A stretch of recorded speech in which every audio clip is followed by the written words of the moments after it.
The Astronaut and the Onion by Anne Cameron, illustrated by Anna Rich. My mother was making spaghetti sauce. She said, "Gloria, honey, would you go buy me an onion?" "Sure," I said. She gave me some money, and I went. The store was crowded with old people holding tightly to their shopping carts, little kids hollering to their parents for candy, and lots of people staring at the shopping lists and blocking the aisles. I ducked around all the carts and went to the back where the vegetables are. From all the onions in the bin, I took the prettiest, a big round one, light, tan, and shiny, with a silver glow to its skin. I carried it to the express checkout and stood at the end of a very long aisle. Next to me there was a giant Birkbee's baby food display. It was like a wall of glass and taller than I am. All the little glass jars were stacked up and looked like a castle, with the pennants that said "baby powder" sticking out above the castle doorways and windows. At the top there was a high tower with a red and white flag that said "Birkbee's builds better babies." I started counting the jars, but when I got to 346, I gave up. There must have been at least 1,000. The checkout line didn't move. To pass the time, I started tossing my onion from hand to hand. I tried to improve and make my throws harder to catch. A woman wearing a sky blue jogging suit got in line behind me. She was holding a cereal box. She smiled at me, and I smiled back. I decided to show her what a really good catcher I am. I made a wild and daring onion throw. I missed the catch. The onion kept going, straight for the middle of the baby food castle. The castle was going to fall. My folks would have to pay for every broken jar. The store manager would kill me. After all, my folks would bring me back to life to tell me things that would be much worse than death. I was paralyzed. I shut my eyes. I didn't hear a crash. Maybe I'd gone deaf from fright, or maybe I was in a time warp because of my fear. In 50 years the onion would land, and that would be the end of me. I felt a tap on my shoulder. If I opened my eyes, I would see the store manager and all the broken jars. I didn't want to see them. I didn't want to know how bad it was. There came a tap again, right on the top of my head. I heard a woman's voice. "I have your onion." I opened my eyes. The woman in the jogging suit handed the onion to me. "Lucky I used to play baseball," she said. "Oh," I said. I clutched the onion. "Oh," I moaned again. "You're welcome," was all she said. She had brown eyes with a sparkle in them, and her hair was in shiny black ringlets. She wore blue-green earrings that hung on tiny gold chains. When she tilted her head, her earrings spun around, and I saw they were the earth. I mean, made to look like the earth, jeweled with green continents and blue oceans. "Your earrings are beautiful," I said. She smiled. "Some friends got them for me," she said, "to remind me of a trip we made."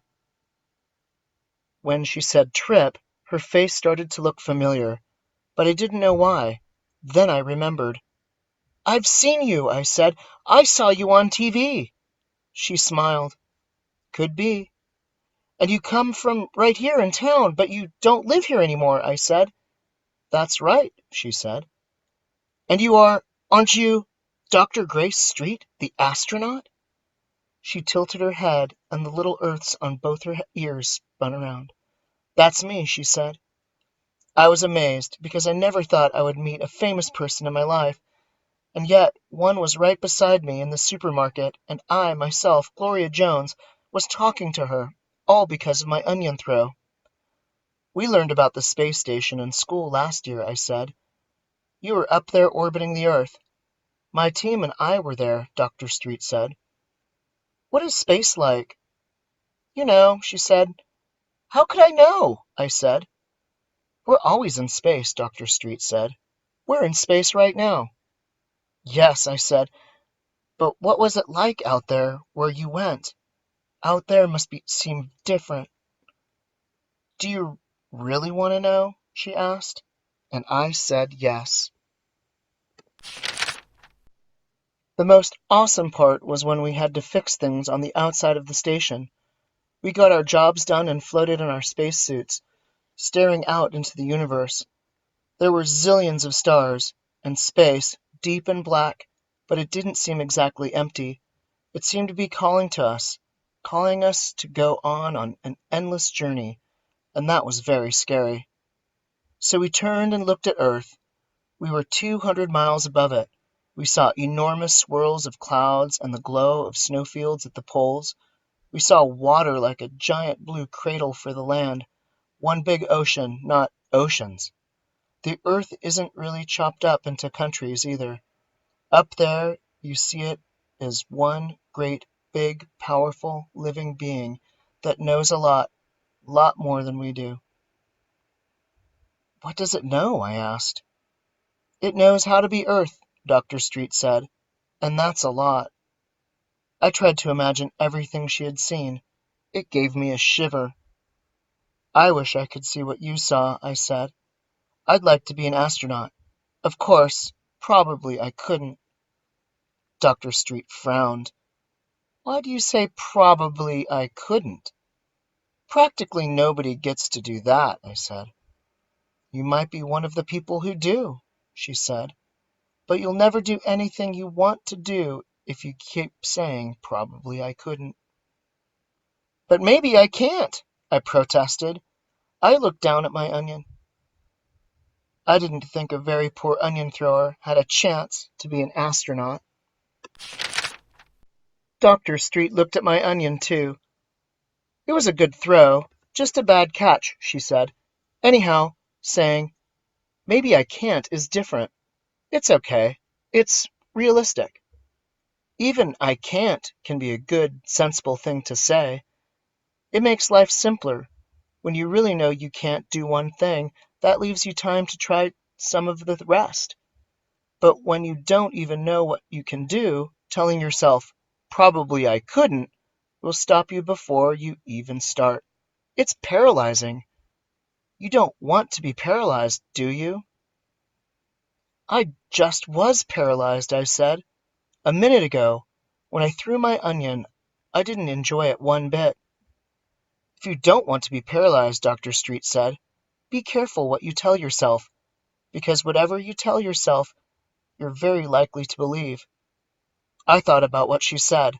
If maybe I could be an astronaut, I asked, how would I get to be one? You need to do well in school, she said, and you need to tame your fears. Not get rid of them, just tame them. The line moved forward suddenly, and we moved up. Maybe the people in line behind us thought Dr. Street and I were mother and daughter having a serious conversation, because they left some space around us. So, how does a person tame fears? By doing things that are difficult and succeeding, Dr. Street said. That's how you learn you can count on yourself. That's how you get confidence. But even then, you keep a little bit of fear inside, a fear that keeps you careful. The checkout line moved again, and we moved with it. Big things are really little, Dr. Street said. That's a great secret of life. How? I began, but I never got to ask. How big things are really little, because I was the first person in line. The checkout man looked at my onion. Young lady, didn't you weigh that? He asked. No, sir, I said. Go back to produce and have it weighed. So I had to go. Goodbye, Dr. Street said. Goodbye, I said. On the way to produce, I looked back at her. She was walking toward the exit with her cereal box. I waved, but she didn't notice. And I could see how little things are really big. Just on account of an onion, I had met an astronaut, and on account of that same onion, I had to stop talking to her. But how big things are really little, I couldn't understand at all.